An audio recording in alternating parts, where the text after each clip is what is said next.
não? Sim, eu acho que eu consigo pedir para apresentar, né? Mas Sim, se sim. tiver algum problema, eu lhe envio, sem problemas. Não, não, pode, eu já libero, eu só deixo um momento aqui para que, quando a gente coloque lá, fique de entrada a nossa divulgação. Está bem.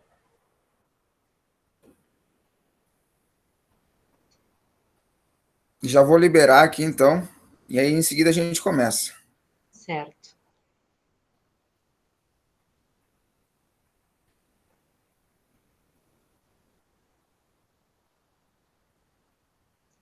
Alex, acho que é importante, assim, para mim entender, eu lembro que tu fizesse um panorama geral do projeto sobre quem são os participantes, né? Se a gente tiver algum tempinho, não tem tanta gente na sala, por enquanto, quiser que as pessoas se apresentem, né? Pelo menos o nome, onde atua, acho que, assim, para mim entender um pouquinho esse universo, né, de diálogo, de compartilhamento.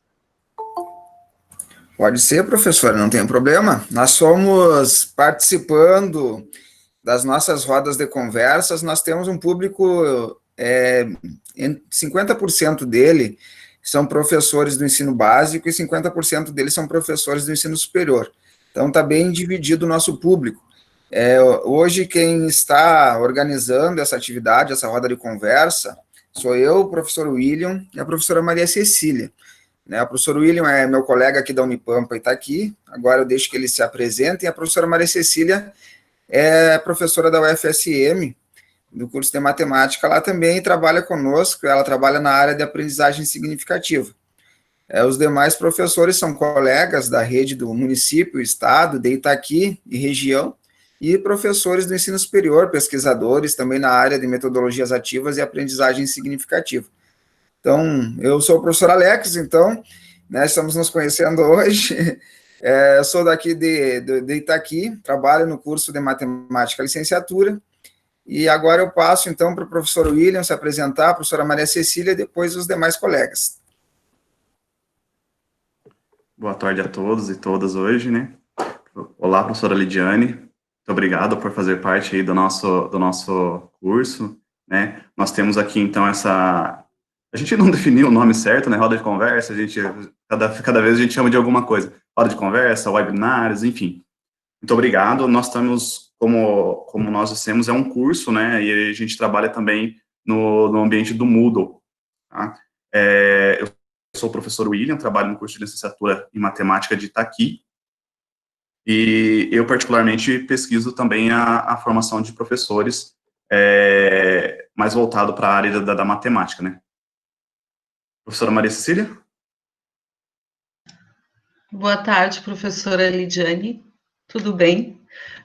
É um prazer poder conversar com você hoje, né? Vou chamar de você. A iniciativa surgiu, né, do William e do Alex, e como eu tenho alunas de pós-graduação que precisam também aprender sobre metodologias ativas, incluindo eu também, né, a gente aceitou participar. A ideia é tentar encontrar relações, professora Lidiane, entre as metodologias ativas no processo da aprendizagem significativa, qual é a influência que ela poderia ter, né? Então, a gente está ouvindo todos vocês, né, que estão nos contemplando com as suas experiências, para tentar identificar os pontos-chave da teoria que podem funcionar a partir da metodologia proposta, tá? Então, muito obrigada pela presença. As minhas alunas são a Simone, eu não sei se ela está aí, aluna de doutorado no Educação e Ciências, e a Juscelane, que é aluna de mestrado no Educação Matemática. E eu tenho também presente os meus alunos da disciplina Teorias de Aprendizagem, professora. Um abraço para todos, tá? Que legal, público bem diverso, né? Público bem, acho que mais próximo da educação do que nós aqui da saúde, né, pelo menos em termos epistemológicos, né, estão mais familiarizados com essa discussão, bem bacana. A professora gostaria que os demais colegas se apresentassem rapidamente? Sim, se tu achares que a gente consegue né, fazer uma breve apresentação, eu acho válido. Né? Se as pessoas se sentirem à vontade também, né? Às vezes não precisa talvez ligar a câmera, quem quiser, acho que é válido.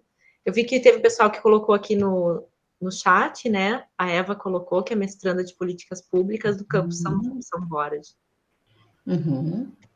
Acho que nós podemos começar, então, por ordem alfabética. O que vocês acham? Então, a Ana pode começar se apresentando? Pode ser, Ana? Ana Lupe. E aí a professora Maria Cecília vai designando os demais. Meu Deus, tá. Então, quem começa? Vamos lá. A Ana gostaria de se apresentar rapidamente. É Ana Lupe. Talvez ela tenha dado um intervalo, porque ela estava no outro curso. Ela é minha colega da medicina, né? Mas provavelmente ela saiu agora de uma sala e está fazendo aquele break. Ah, ela está aqui, ó. Chegou. Tem um problema até com o áudio. Sim.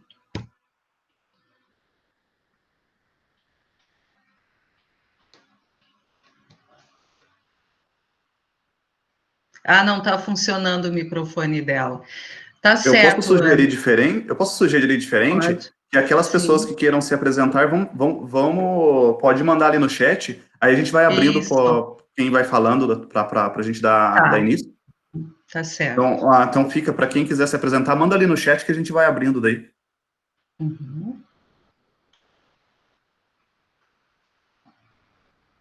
Boa tarde, Ana Lupe.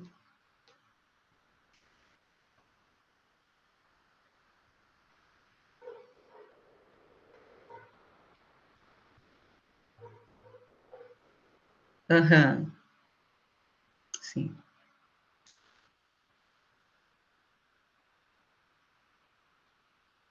João Felipe, quer abrir a câmera?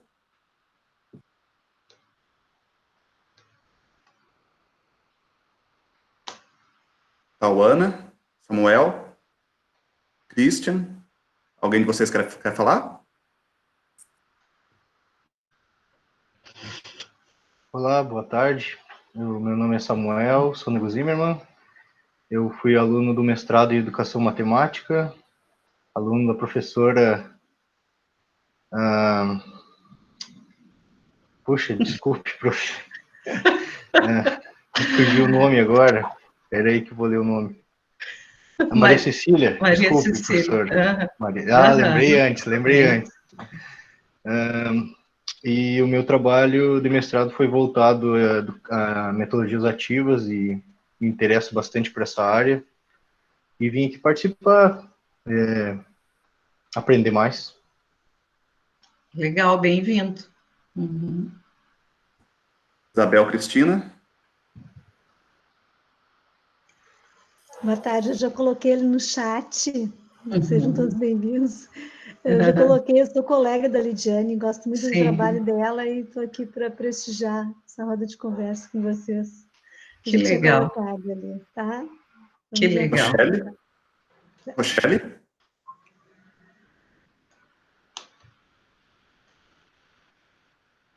Maria Alejandra? Estão me ouvindo? Estamos, Rochelle. Estamos sim, Rochelle. Eu sou aluna da professora Maria Cecília, colega da Tauana, do Christian, da Ju, da Tanira. E é isso, eu já tinha colocado alguma coisa ali no bate-papo, né? Sou aluna do pós-graduação da Educação Matemática. Acho que é isso.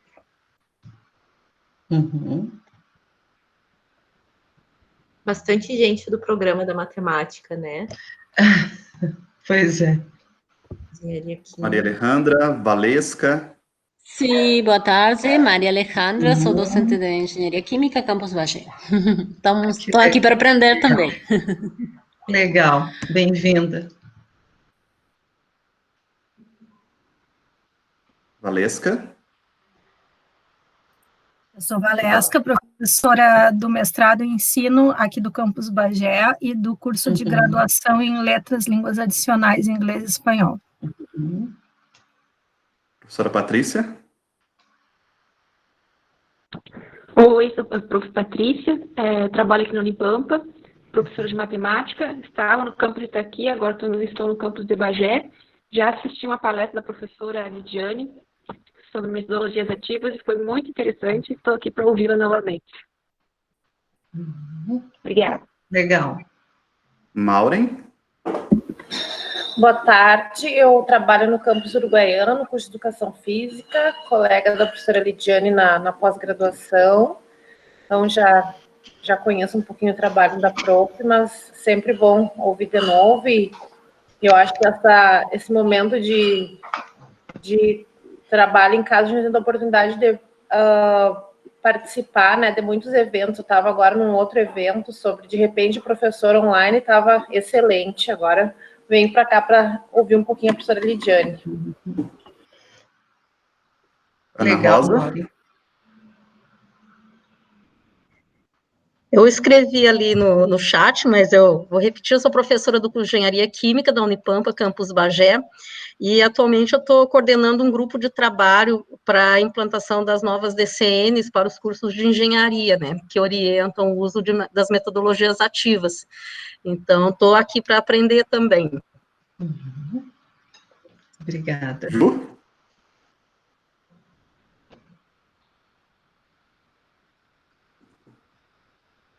Tá com o microfone desligado, Ju. Tá funcionando agora? Agora sim. Tá.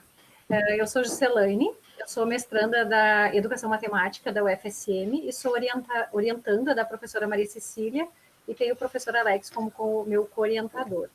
E a minha dissertação está voltada para a teoria da aprendizagem significativa. É isso. Obrigada. Volto para a professora Maria Cecília agora dar continuidade. Sim. Bom, então, professora Lidiane, fique à vontade. Assim, viu que o povo é diversificado, né? Sim. E eu quero cumprimentar todo mundo, mas especialmente a professora de Educação Física, é a primeira vez que eu interajo assim com uma professora da Educação Física, mesmo no Educação em Ciências, ali na UFSM, a gente não tinha esse contato, tá? Então, você fique à vontade, professora Lidiane. Tá bem.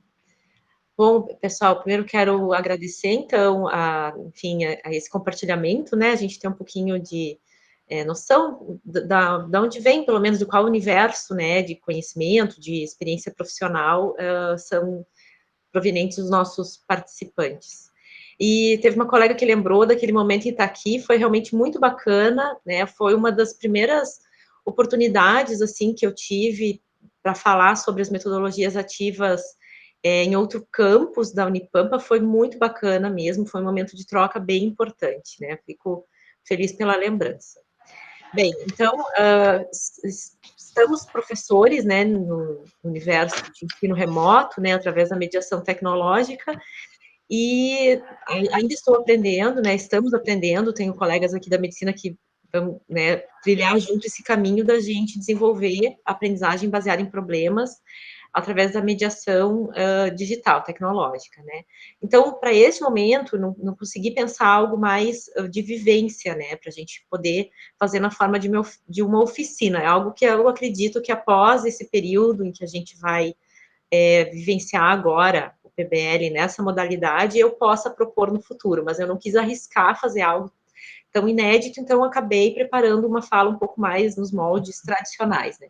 Mas entendam que é um compartilhamento, então eu trouxe alguns conceitos, né, e algumas características que tem o método, e da forma que nós aqui no curso desenvolvemos, né? Porque talvez vindo alguém de outra escola poderia apresentar alguma variação, né? A gente tenta respeitar aqueles princípios, né, que sustentam a ABP, mas pode ser que tenha alguma escola que faz de uma forma um pouco diferente, né? Que agrega algum elemento ou que faz de uma forma mais híbrida, né? Intercalando ele com momentos de aula, né? E então nesse momento eu vou compartilhar uma tela com vocês. E vocês, por favor, me interrompam, a minha ideia não é me estender mais que 30 minutos para a gente poder conversar, né? No máximo 40, assim, para ter um tempo da gente conversar. Eu pactuei com o Alex que a gente encerraria às 18h30, tá bem? Foi o que a gente conversou sobre a questão do tempo. Vamos tentar nos manter. Nós, por exemplo, do curso, temos reunião em sequência, né? Reunião da comissão de curso hoje. Então, vou compartilhar aqui. Joia. Bem, todos estão enxergando? Podem... Sim, professora. Ai, obrigada, Maria Cecília, porque eu deixo de ver a tela, né? Só vejo a minha tela. Isso eu acho complicado. Então, pessoal, eu acho importante, assim, todo mundo se apresentou. Claro que eu não conheço nada da história, né, desse público que está participando. Isso é uma construção que exige, claro, mais tempo e né, talvez mais encontros, mas como estou aqui trocando uma experiência com vocês, achei pertinente falar um pouquinho da minha trajetória acadêmica, né, e profissional. Então, como eu comentei no começo, eu não tenho formação na área de educação, licenciatura, né, eu sou formada em biomedicina, num curso, então, de bacharelado. Eu fiz mestrado e doutorado em fisiologia, né, em ciências fisiológicas, o mestrado eu fiz na URGS e o doutorado eu fiz na FURG. Na FURG, no segundo ano de doutorado, eu fui aprovada no processo seletivo para professor substituto e, né, me tornei professora naquela oportunidade de farmacologia e foi uma construção, assim, que exigiu muito de mim, né, a gente tinha experiências como aluno, como apresentação de seminários e era muito pautado em conseguir transmitir o conteúdo, né, aprender e conseguir transpor, né, para outra pessoa numa mesma linguagem do livro, ou muitas vezes tentando fazer uma transdução, né, uma transformação daquela linguagem do livro para uma linguagem mais acessível para o aprendiz. Mas não era na lógica de metodologias ativas, ou era numa lógica muito incipiente, né, a gente trabalhou com discussão de casos, porque tinha uma carga horária bem grande no curso de medicina que eu trabalhei, e aí a gente conseguia discutir casos que as alunas que eram bolsistas traziam da realidade que elas vivenciavam nas práticas do curso. Então, foi um início, assim, mas eu não tinha a menor ideia, né, nem em termos conceituais, teóricos, do que se tratava. Eu entendia que para aqueles alunos que já estavam mais avançados no curso, que a gente precisava sair um pouquinho do slide, né, e fazer uma relação maior com o universo, com a aplicação. Eu não sei se para vocês está piscando a tela, para mim está piscando. Está aparecendo bem aqui, professora. Então tá bem. Enfim, aí eu segui, fiquei nessa função de professora há 2 anos, depois eu fiz meu pós-doutorado, numa área bem técnica, né, era parte de nanocápsulas, nanomateriais de carbono, então não tinha nada a ver com a formação para docência. E em 2016 eu ingressei na Unipampa, né, na abertura das vagas para o curso de medicina, né, ou seja, no início do curso, um curso em construção, completamente pautado, né, numa lógica de metodologia centrada no estudante e integração curricular, o que era completamente novo para mim. Tá? Então, exigiu, assim, ser bastante autônoma nesse processo de aprender também, porque formalmente a gente teve alguns momentos de formação, mas claro que não era suficiente, tinha que procurar. E eu fiquei muito preocupada em fazer certo, né, em cumprir com a metodologia, com todos os seus princípios, e até no início a gente fica um pouco assim, né, depois a gente começa a enxergar possibilidades um pouquinho fora da caixa, mas era uma preocupação de fazer a metodologia como tinha que ser, e também porque a gente estava muito inseguro, né, nesse começo, por não conhecer, não ter formação. E foi ali, então, que eu comecei realmente a fazer alguma formação para docência, né? Aquelas ofertadas pela coordenação do curso, que nos habilitaram principalmente para a ABP, né? Para feedback, foi mais nesse sentido. E em 2017 eu ingressei numa pós-graduação, Lato Sensu, de educação para as profissões da saúde.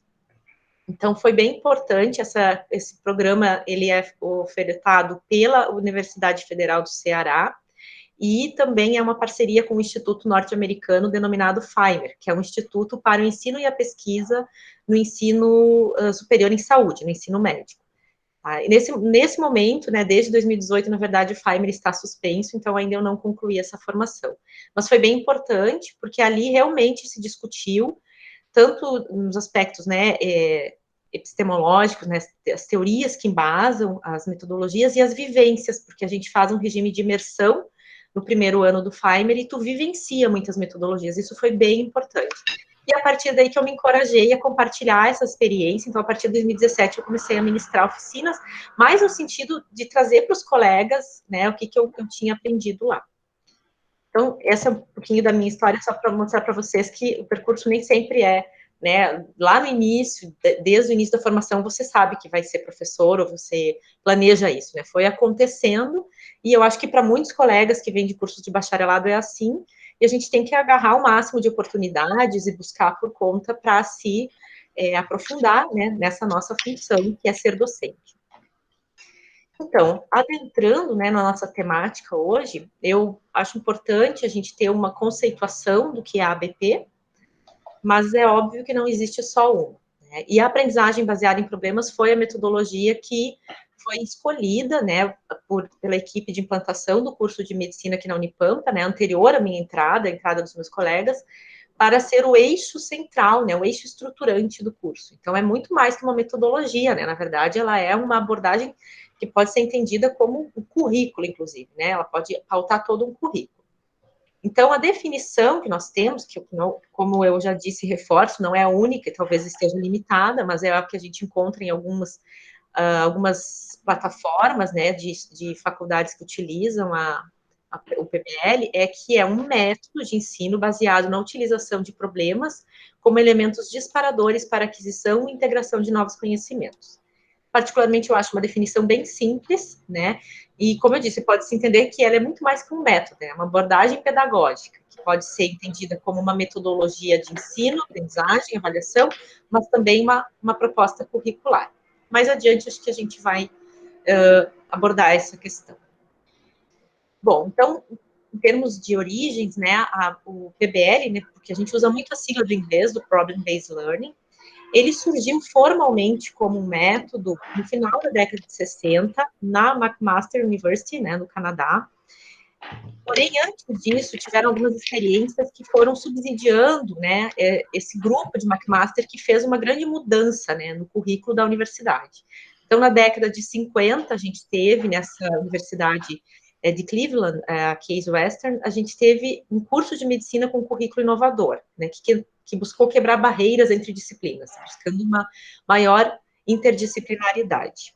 E, antes disso, na década de 30, Harvard, a Escola de Administração de Harvard já iniciou uma formação um pouco distinta das classes tradicionais, né, das lecturers, através do estudo de casos. Então, essas foram algumas experiências que foram subsidiando, né, aquele grupo, né, que foi liderado pelo professor Burroughs, que publicou muito, né, sobre PBL, e que fizesse essa mudança, mas não era uma mudança só de implantar uma metodologia, era produzir todo um currículo em torno dessa construção.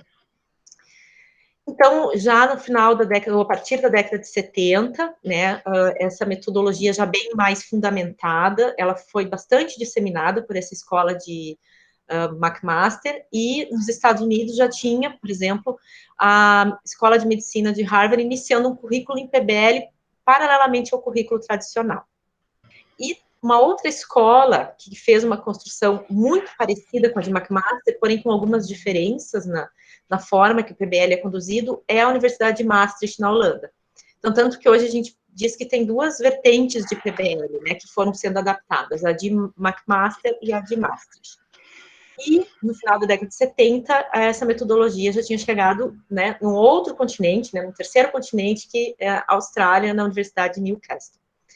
E, no Brasil, a gente vai ver essa metodologia ser realmente, né, incorporada como uma estratégia curricular no final da década de 90. a primeira escola a aderir ao método foi a Faculdade de Medicina de Marília, na verdade, uma faculdade de Medicina e Enfermagem, né, que inclusive desenvolve alguns semestres em conjunto, né, esses dois cursos, é compartilhado, né, o bloco básico, e também a Universidade Estadual de Londrina, tá? Então, uma foi em 96, outra em 97, se eu não me engano.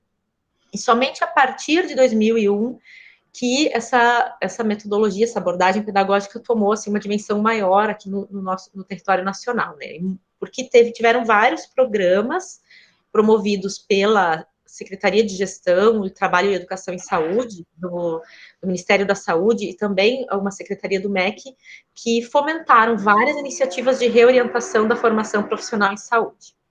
Eu não lembro agora o nome dos programas, mas se o pessoal depois quiser apontar algum, acho que um era pró-saúde, tiveram PETs também nesse sentido, né? A gente tinha uma professora que viveu um pouco desse movimento no início da década de 2000, que era a professora Odete, né? Ela fez parte de alguns desses programas de reorientação da formação profissional em saúde, que era repensar desde a formação de graduação, currículo, formação de professores, como também a formação dos profissionais, né? Porque eles que acabam também sendo preceptores, né, dos alunos nos serviços.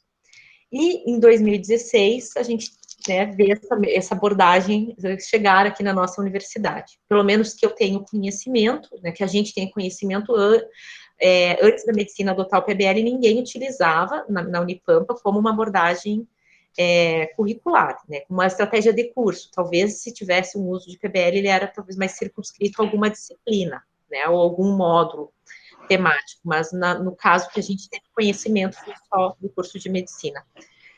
Claro que, por favor, né, se alguém tiver alguma informação que contraria isso, eu digo aquilo que a gente, particularmente, tive conhecimento a partir do diálogo com a gestão, né, à época, ninguém tinha conhecimento de um curso com uma característica assim, tida como tão inovadora. Bem, então, retomando a questão das características do método, a partir dessa retrospectiva histórica, é importante ressaltar que a BP consiste em uma metodologia centrada no estudante, né, então, por isso que ela está hoje aqui dentro desse rol de discussões, né, que é o interesse deste grupo. E aí eu acho que esse desenho ele é muito simbólico, né, porque o professor, nesse aspecto, a gente tem que ter muito claro, porque às vezes a gente tem uma configuração de grupo tutorial, mas não sai dessa lógica de que é o professor que está trazendo a resposta, né, direcionando a atenção, o estudo, de forma muito diretiva, né? Então, eu acho que essa desconstrução que está representada no desenho é muito importante, né? O professor deixa de ser um transmissor de conhecimento, o detentor, né, de toda a informação, daquilo que o aluno tem que saber, e ele assume um papel de facilitador da aprendizagem. Então, algumas escolas chamam de facilitadores e outros de tutores. Então, embora ele se torne uma relação mais horizontal, ele tem atribuições e responsabilidades distintas, né? Ele continua sendo professor daqueles alunos, só que não é naquela lógica de transmissão de conhecimento. E eu acho que isso é bem importante, porque muitas vezes a gente diz, a gente trabalha com PBL, mas demora para nós, como docentes, eu falo, inclusive, da minha vivência, sair dessa posição, né? Você está ali discutindo, os alunos começam a falar algo que é da tua expertise, tu vê que eles estão fugindo um pouco, estão equivocados, e aí qual é a tendência, né? A tentação é levantar e explicar para eles, desenhar no quadro, não é assim. Então, aí nesse momento, a gente tem que olhar para essa figurinha aqui, né, e entender que a gente está numa outra posição, né? A gente vai ter que conduzir de uma outra forma. Não quer dizer que a gente tem que aceitar que eles assumam informações equivocadas, mas a gente vai ter que procurar conduzir para que eles percebam, identifiquem o erro, revisem, retomem, né? Então, é uma outra forma de conduzir. Então, a premissa básica, né, além do professor ser um facilitador do processo de aprendizagem, né, não é um transmissor de conhecimentos, a outra premissa da BP é o uso de situações-problemas, inspirados na vida real, com o intuito de estimular o desenvolvimento cognitivo, mas não só, né, a gente também, a partir desse problema disparador, da forma que se conduz a sessão tutorial, a gente também desenvolve habilidades e atitudes, né. Então, por exemplo, eles têm que trabalhar muito a questão de comunicação, compartilhamento de ideias, né? Então, a trabalho em equipe, isso é muito nítido na ABP. Eu vou falar um pouquinho mais adiante, mas vamos focar na situação problema, porque muitos docentes utilizam problemas, né? Eles muitas vezes usam o problema no final de um bloco, de uma aula expositiva. Eu acho que isso é muito válido, né? É importante que o aluno consiga, em algum momento do processo, aplicar. Mas a gente tem que entender que, quando isso é feito ao final, né, de um processo pedagógico, de um bloco de atividades, isso está muito mais voltado para o ensino tradicional. Por exemplo, está explicado aqui, né? O professor diz, vocês têm que saber isso e desenvolve aquilo na forma de aula, orientação de estudo, os alunos têm que memorizar, eles vêm para o momento presencial e o problema é apresentado para eles para que eles apliquem aquele conhecimento, né? Ou para que se ilustre qual a aplicação daquele conhecimento. Então, isso é uma forma de utilizar a aprendizagem, uma forma de você dizer, eu faço ABP, mas, na verdade, não é a ABP que nós estamos falando aqui como método, né? Ela parte do problema. Então, o problema é apresentado ao aluno, ele é o disparador, eles identificam o que tem que saber, e aí eles vão aprender e aplicar os seus conhecimentos ao problema. Então, o problema não é a última etapa do processo, ele é a primeira.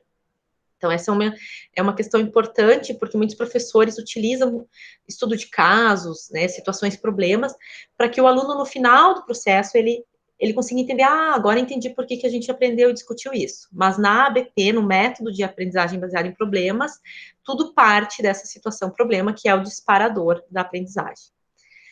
E eu achei importante trazer, mas claramente não vou explorar isso, acho que o pessoal aqui tem um público muito mais expert, né, nessa discussão, o pessoal da educação, que há um arcabouço teórico que suporta, né, essas características da ABP, ou pelo menos os princípios e quais são as potencialidades. Então, a gente vê que a ABP, ela transita, né, ela tem elementos de várias teorias de aprendizagem, né, então, a gente vê elementos relacionados, por exemplo, à aprendizagem significativa de Ausubel, porque a ideia é que o aluno consiga ver aonde aplicar esse conhecimento, e ele consiga relacionar com o conhecimento prévio.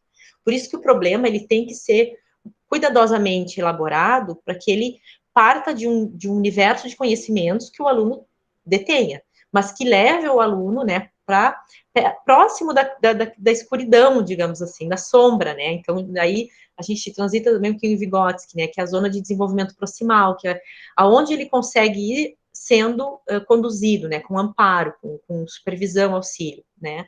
A gente tem um pouco também das teorias de Brunner, de Dewey, e muito da pedagogia da autonomia do Paulo Freire, né, que o aluno o discente, ele é protagonista da sua aprendizagem. Ele tem que, de forma autônoma, criar mecanismos, né, estratégias, e ele tem que se responsabilizar pelo processo de aprendizagem. Então, só para trazer para vocês que a gente encontra hoje na literatura o PBL sendo discutido com vários desses paradigmas, né, epistemológicos. E, então, a gente pode pensar, entendendo um pouquinho, a questão do problema, do professor como facilitador, do aluno como protagonista do processo, né, que um dos fortes, uma das potencialidades do PBL é a capacidade de instigar o estudante a aprender, né, lidar com problemas e buscar soluções e bases científicas para resolvê-los. E, além da aquisição e integração de novos conhecimentos, né, aos conhecimentos que o aluno já detém, o método também contribui para o desenvolvimento da habilidade de trabalho em equipe, porque ele não trilha um caminho exclusivamente individual, né? Existe um momento individual, mas boa parte do método, ele é desenvolvido dentro de uma lógica de interação, de construção colaborativa de conhecimentos. Acho que falando um pouquinho sobre como funciona, fica nítido, né, como que se desenvolve isso.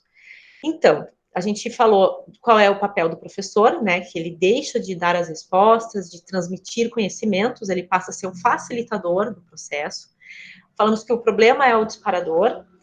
Agora, o terceiro elemento, né, a terceira premissa básica do PBL é o grupo tutorial, né, consiste em um fórum de discussão, no qual os estudantes compartilham ideias, percepções, e ali se desenvolve várias habilidades, né, e atitudes, como capacidade de ouvir, lidar com opiniões divergentes, receber e assimilar críticas, né, porque a gente vai falar um pouquinho da avaliação formativa, né, como que o aluno se porta diante desse processo, né, como que ele se compromete com o processo, e aí também vai exigir dele algumas habilidades, porque ele vai precisar trabalhar síntese, né, então isso é algo cognitivo, mas ele também precisa criar uma estratégia, ele precisa utilizar alguns recursos, alguns alunos aprendem a utilizar, por exemplo, mapas conceituais ao longo desse processo, outros conseguem fazer esquemas muito bons, né, então, desenvolve principalmente atitude, mas a gente consegue ver algumas habilidades também, né? A comunicação não deixa de ser uma habilidade. E a comunicação, acredito que é uma das habilidades mais desenvolvidas, né? Que mais se instiga no PBL.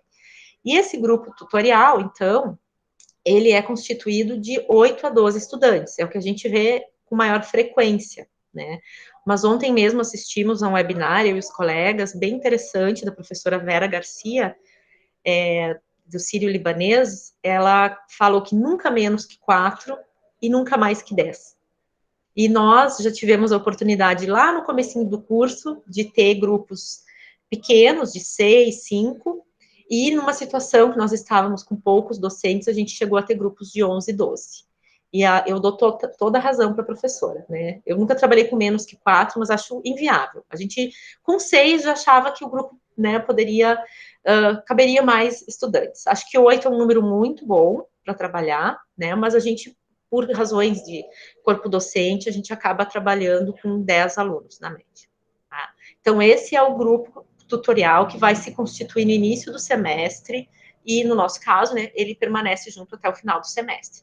Isso pode variar, podem ter universidades que o grupo se constitui e convive anualmente, o que não é coerente com essa abordagem, né, é um grupo que está sempre mudando, né, porque realmente tem que se constituir grupo, porque essa é a constituição que vai permitir todo o processo acontecer de forma plena, né, porque os alunos, até que eles consigam se soltar, e até para o processo de avaliação, de tu conseguir apontar sobre que aspecto o colega pode melhorar, você precisa conhecer o colega um pouco melhor, né, então, essa convivência, ela é muito importante. A gente precisa trabalhar também conceitos de grupo e operacionalização do trabalho em grupo, porque a sessão tutorial não é simplesmente vir e ler a sua parte e acabou, é um processo interativo, e interativo no sentido afetivo também, né, então ali você muitas vezes acaba trazendo a tua angústia, né, a tua ansiedade, acaba se irritando facilmente, então acho que várias questões acaba projetando alguma questão sua no outro, e a gente tem colegas, né, fantásticas da área de psicologia, e no passado uma das colegas, inclusive, fez uma oficina, na verdade já foram 2 edições, de grupos operativos, né, que tem a sua teoria na psicanálise, bem legal. Então, a gente, como tutor, a gente vai para muito além, né, dos nossos conhecimentos da nossa área, a gente acaba tendo que se instrumentar com teorias de várias áreas de conhecimento. Uma delas é a psicologia, para fazer esse grupo ser funcional, né, para se tornar um grupo operativo. Bem, então, nessa sessão tutorial, a gente tem o que a gente chama de sessão de abertura, né, na qual é apresentado uma situação-problema. A partir dessa situação, então, os alunos vão vão primeiramente identificar, né, qual que é o problema central ali, as questões centrais do problema, e vão discutir com base no que eles sabem sobre aquilo, né, então eles vão utilizar explicações e hipóteses sobre o assunto. Esse momento é quando eles mobilizam os conhecimentos prévios, né, a tempestade de ideias. Na sequência, a gente vai, a partir desse registro dessas ideias que vão sendo levantadas, você vai se organizando, então, esse é o conceito de tal assunto, né, esse é o conceito que vocês estão construindo para tal termo, né, essa é a explicação para tal fenômeno, e aí eles começam muitas vezes a divergir, ou a gente às vezes pergunta, tem certeza? Será que então a gente pode dar isso como resolvido, você conseguiria explicar suficientemente com isso? E aí a gente chega nas lacunas de conhecimento, né, onde os alunos conseguem ver, não, eu não consigo ver para além disso. Não, a gente uma vez estava discutindo, por exemplo, a secreção gástrica, e aí eles já não sabiam exatamente, né, quais eram, a secreção gástrica é produzida totalmente no estômago, ou será que tem uma outra glândula que lança lá dentro, né, daí eu pensei, nossa, me surpreendi, né, eu achei que eles não trariam uma lacuna, assim, que é bastante elementar, e é isso que é interessante no grupo. Muitas vezes tem um aluno que já trilhou um caminho, ele fez uma formação, e ele acaba respondendo para os colegas e convencendo todo mundo. Mas muitas vezes até ele fica em dúvida, poxa, já não lembro mais, né? Então ele consegue ver que aquele conhecimento não está assim tão sólido, tão consolidado. Então, a partir dessas lacunas se constroem, se formulam os objetivos de aprendizagem, e esses objetivos são comuns a todos do grupo. E a partir deles, então, os alunos vão direcionar o estudo autodirigido, no qual eles atuam de forma autônoma, buscando informações que são integradas, então, as suas informações prévias, as experiências que tiveram, né, sobre aquele tema, e aí eles precisam elaborar uma síntese, né, organizar esses conhecimentos para que na próxima sessão, que a gente chama de acompanhamento ao fechamento, a gente compartilhe, discuta, né, e consiga fechar aqueles conceitos que não estavam bem consolidados pelo grupo, né? Algumas questões, alguns gostam de formular questões de aprendizagem, questões em vez de formular hipóteses, né? Então, seria tal droga a responsável por tal efeito? Ou então eles fazem a afirmação e depois a gente tem que refutar ou aceitar essa hipótese. Mas é nessa sessão de acompanhamento que a gente consegue, então, aprofundar aquilo que estava ainda no campo do senso comum, eu acho que é isso. Então, nesse momento, eles têm que vir com conhecimento. Aqui não cabe mais informações que eles não pautaram na leitura de livros, artigos, materiais, né, a gente chama de fontes seguras de informação.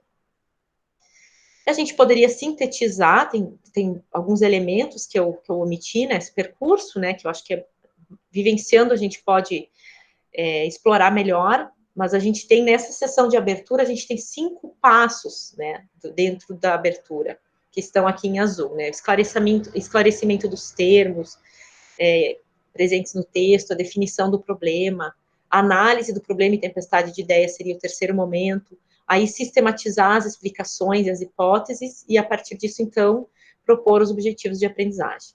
Aí, a sexta etapa seria o estudo autodirigido, que acontece num momento reservado do currículo, ou seja, a gente tem que prever turnos para isso acontecer, e na etapa 7, eles reavaliam, trazem esses conhecimentos para discussão, né, e aplicam isso ao problema e a outras situações que eles visualizam que são semelhantes. E a gente tem uma etapa que não aconteceria somente ao final, ela está acontecendo paralelamente, que é a avaliação formativa. Uma outra forma da gente pensar no processo da BP, isso é bastante novo, ontem a professora Vera utilizou, eu busquei isso porque achei muito interessante, mas confesso para vocês que é algo que ainda preciso explorar melhor, mas se a gente olhar aqui, não fala em 7 passos, né, mas a gente consegue ver que a teoria da espiral construtivista, ela capta, ou seja, a ABP pode ser entendida na perspectiva dessa espiral construtivista. Acho que se algum professor já conhece essa teoria, muitas vezes citado como método de espiral construtivista, tem muitas relações com o PBL, né, a identificação de um problema, a formulação de hipóteses, elaboração de questões, né, objetivos de aprendizagem, eu diria aqui, a busca por novas informações e a integração dessas informações e construção de novos significados. Uma perspectiva bem interessante, né, e aí, novamente, esses problemas, esses conhecimentos que ele fechou nesse problema, você pode partir como conhecimento próximo de conhecimento prévio de um próximo problema mais avançado, né, mais aprofundando, né, o nível do domínio cognitivo. E eu acho que, em relação à vivência do PBL, as etapas, né, a forma de operacionalizar é isso. Se a gente não tiver muito avançado, eu acho que uma dúvida que muitos docentes têm é sobre como que a gente, então, formula problemas, né? Então, a gente precisa muito que esse problema seja realmente pautado na prática, nas experiências de vida, na aplicação para a prática profissional, né? Não pode ser um problema totalmente distoante do que o aluno vai vivenciar, pensando numa formação profissional, né? Mas a gente tem que olhar para além, né, da nossa área de conhecimento e pensar que a BP não se constrói numa perspectiva disciplinar, ou muito dificilmente se constrói. Então, esse princípio da construção de problemas, Claro que tem que partir do objetivo da sua área de conhecimento, no meu caso, a fisiologia. Mas a gente entende que a ABP é uma abordagem pedagógica muito potente para a integração de conhecimentos, né? Então é muito difícil tu resolver um problema da vida real, ou explicar um fenômeno pautado no conhecimento exclusivo de uma área. Não é impossível, mas assim, a gente consegue utilizá-la de forma muito mais abrangente e com a sua potencialidade, em se integrando a áreas de conhecimento. Então, o princípio desse processo é o currículo, né? Então, a gente tem que planejar e estruturar o currículo de forma que a gente consiga agrupar temáticas que podem ser abordadas em um problema, ou seja, que juntas conseguem explicar determinados fenômenos. Então, a gente inicia lá na base, no planejamento e estruturação do currículo, aí a gente define conteúdos e módulos temáticos. Posteriormente, então, a gente distribui temáticas e busca integrar aquilo que se visualiza. Olha, acho que tal temática da disciplina tal, com outra temática, consegue ser potentemente explorada através de uma situação, problema tal, que o aluno precisa recorrer a esses conhecimentos. E, então, a gente vai definir os objetivos como equipe de construção, e, por fim, a gente vai elaborar a situação-problema. Então, ela é o disparador para o aluno, mas no processo de construção, no bastidor do trabalho docente, ela é a última etapa, né, a partir de toda uma construção. E os docentes, então, além de serem tutores e facilitadores, eles estão envolvidos com a elaboração das situações-problemas, a partir de objetivos pré-estabelecidos, ou seja, a partir do momento que a gente já tem trilhado um currículo, e é óbvio que com certa regularidade, isso precisa ser revisto, né, quando a gente entende que algumas construções não estão, de fato, muito integradas, né. Os docentes têm que pactuar responsabilidades com os alunos, então não é mais aquele processo que o docente estabelece tudo, determina e informa, existe uma construção, né, existe contrato didático. É claro que a gente tem que algumas coisas ser firme, não dá para abrir mão, né, então a gente tem que colocar a questão da frequência, do peso de tal formação, do que tem, o que ele é responsável e quais as consequências pelo não atendimento, né, às suas responsabilidades. E o professor continua sendo responsável pela avaliação, mesmo que ele passe a utilizar no processo de avaliação do estudante outros elementos, né, que a gente geralmente não dispõe, que é a avaliação pelos pares e a autoavaliação. Então, a gente, além de desenvolver a avaliação cognitiva, né, a avaliação de conhecimentos, através de uma avaliação somativa, né, ao final do bloco, a gente desenvolve ao longo do processo a avaliação do tipo formativa, que considera como o estudante se avalia, como ele é avaliado pelos colegas do grupo tutorial e como o tutor avalia ele, né? Então, a gente busca fazer essa avaliação 360 graus. E, para isso, claro, a gente precisa apresentar, discutir quais são os critérios dessa avaliação. Então, a gente organiza alguns documentos, até isso foi uma elaboração que a gente fez para nortear os professores, mas isso é possível e deve ser discutido com os acadêmicos. Como que a gente avalia a pontualidade, né? O discente é comprometido com relação aos horários, chega atrasado, sai antes do horário.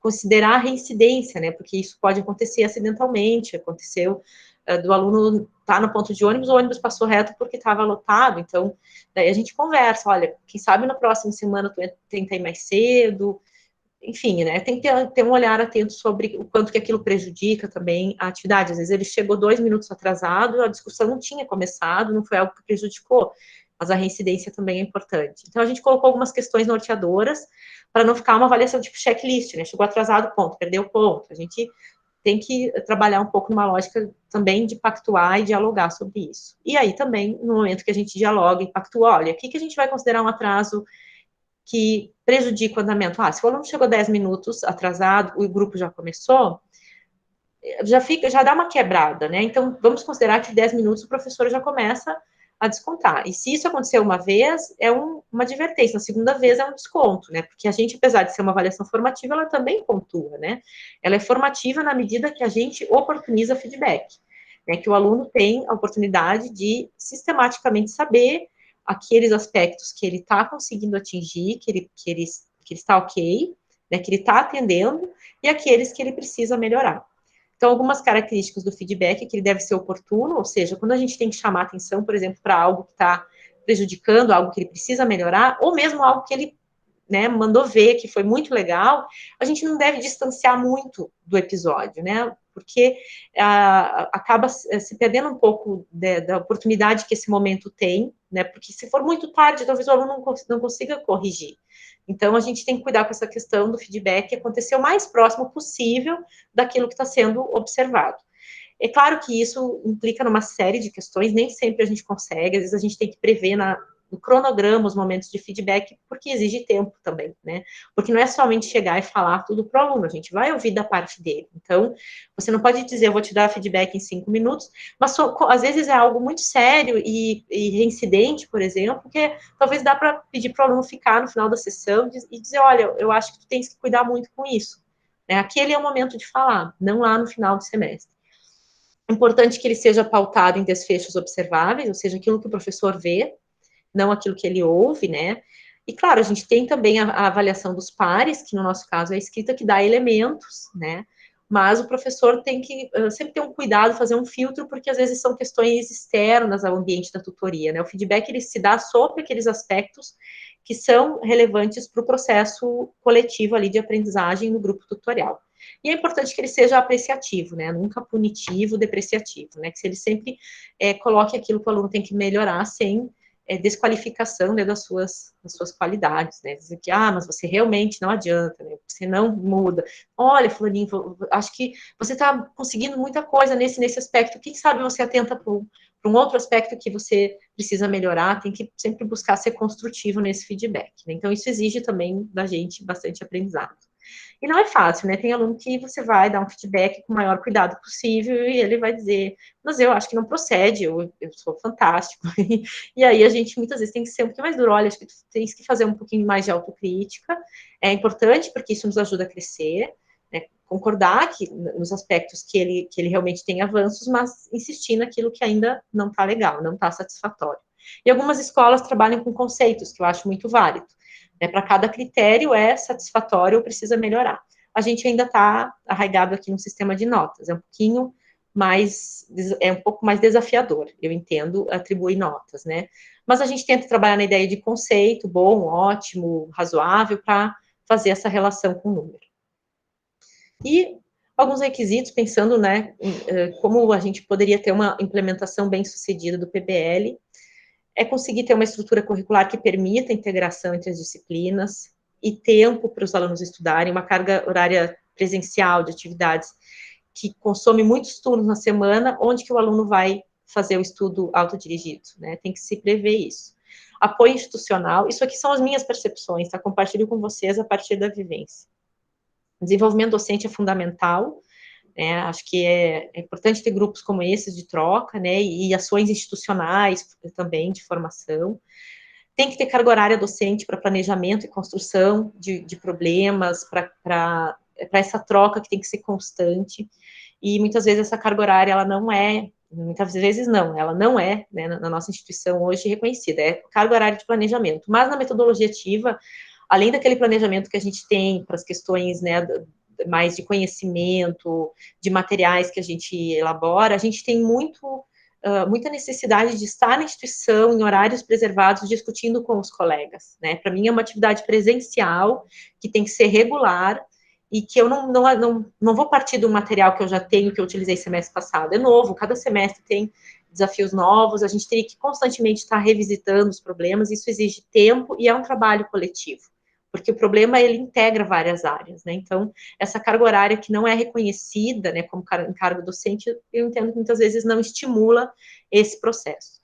E é muito importante que tenha suporte aos estudantes, né, que eles sejam, não é treinados, né, o termo treinamento eu utilizei aqui, mas eu acredito que eles têm que viver todo um processo de adaptação, né, de acompanhamento com o método e também de acompanhamento psicopedagógico, porque como a metodologia coloca eles numa posição mais de protagonismo, de maior responsabilidade, eles têm que também trilhar um caminho autônomo.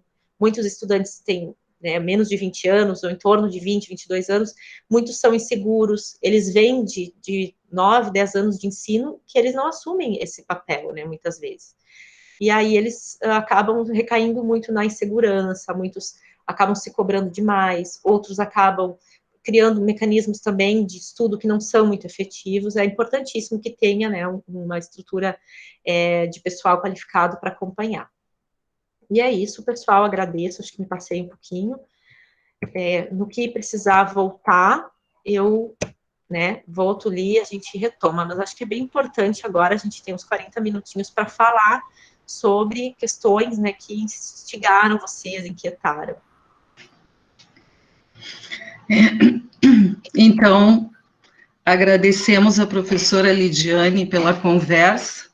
Antes de mediar, eu vou passar a palavra para o professor William, para o professor Alex, que são os coordenadores gerais, e depois a gente começa o debate. Professor William. Sim, professora, gostei muito da apresentação, né? Como você colocou no início, não é uma oficina, né? E até me ficou uma curiosidade, né? Como seria, de repente, uma oficina com tantas áreas diferentes, né? Claro que a gente teria que definir um conteúdo específico, mas um problema em comum, né? Para todas as áreas seria divertido, de repente, trabalhar daqui para a gente ver o que acontece, né? Então, fico com essa curiosidade.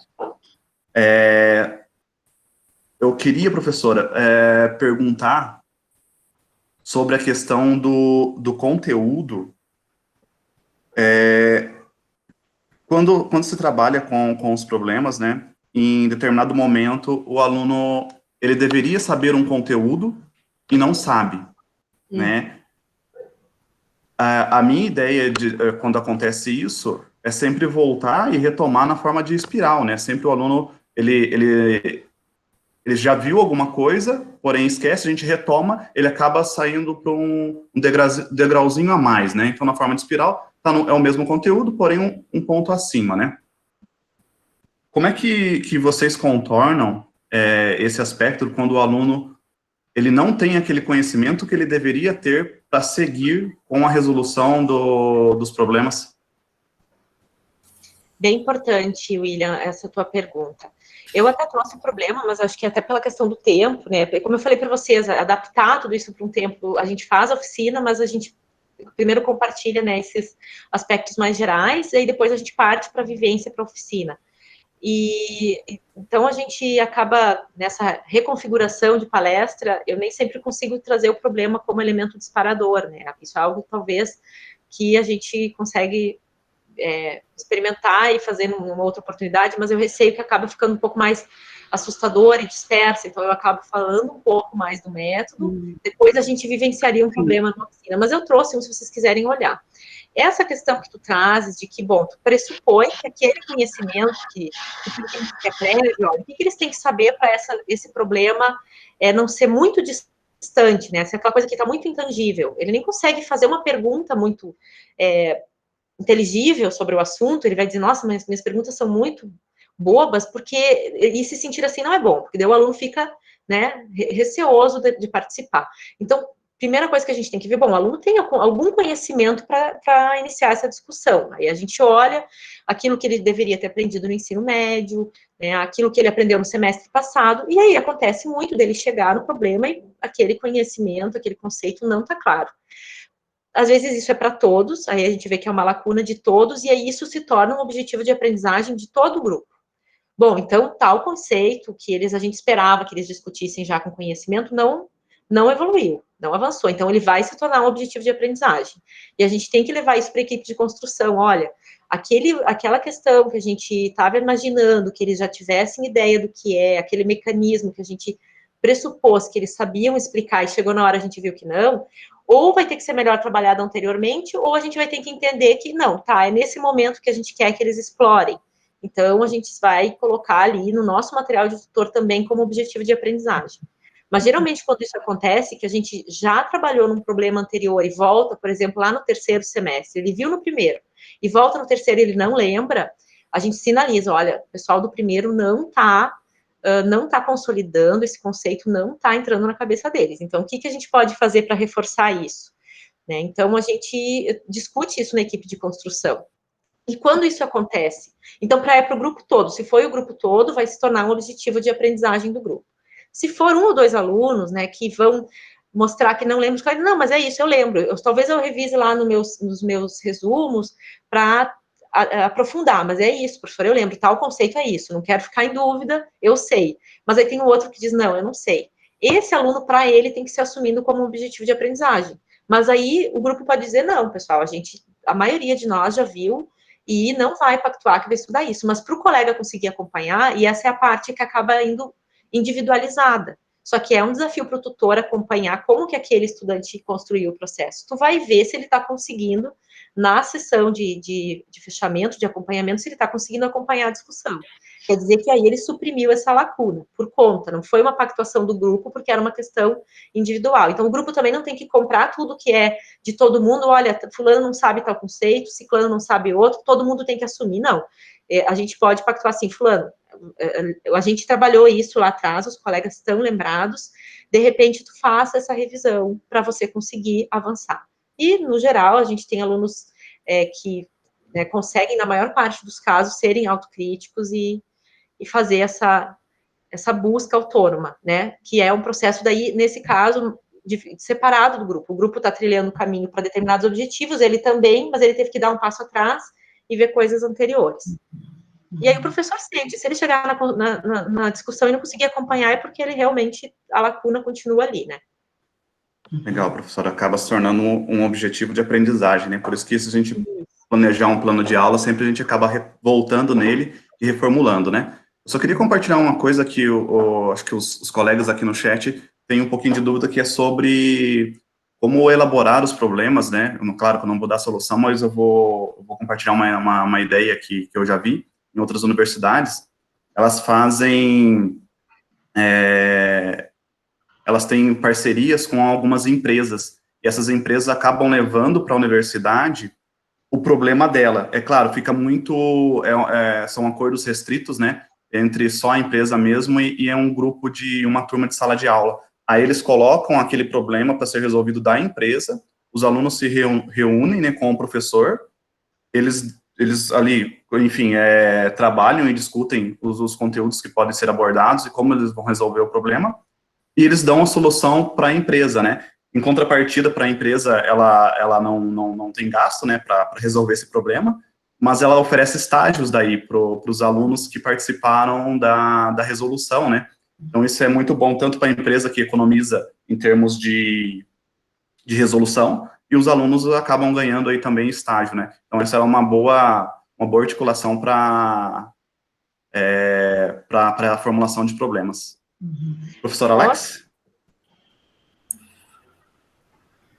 Bom, volto então a agradecer a professora Lidiane, né, já tinha também visto, né, ela em outros momentos e sei da sua expert no assunto.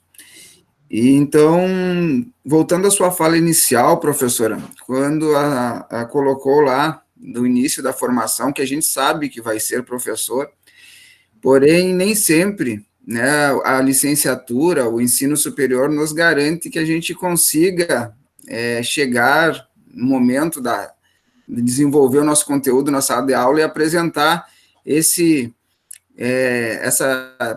desenvolver essa aprendizagem de modo satisfatório como a gente gostaria que fosse. Então, eu acho que quando você trabalha com uma metodologia ativa, principalmente vocês que tiveram esse processo na Unipampa, não foi algo simples de se iniciar o processo. Como o professor que vem, geralmente, trabalhando, desenvolvendo a sua atividade em sala de aula, muitos professores que não tiveram a licenciatura, e até os que tiveram, eles se espelham muitas vezes em professores que, para eles, foram fundamental no seu processo de ensino. Como mudar essa concepção de ensino que a gente traz tão tradicional e desenvolver um trabalho assim tão diferenciado na sala de aula? E outra questão que eu gostaria de perguntar também é, a gente sabe que o nosso aluno, ele vem do ensino básico também desenvolvendo um processo transmissor de conhecimento. como fazer com que o aluno assuma essa responsabilidade pela construção do seu próprio conhecimento a partir do uso dessa metodologia? Muito bem, muito bom. Essas perguntas são bem profundas, né, Alex? Então, realmente, a gente tem o que a gente chama na formação profissional o role model, né?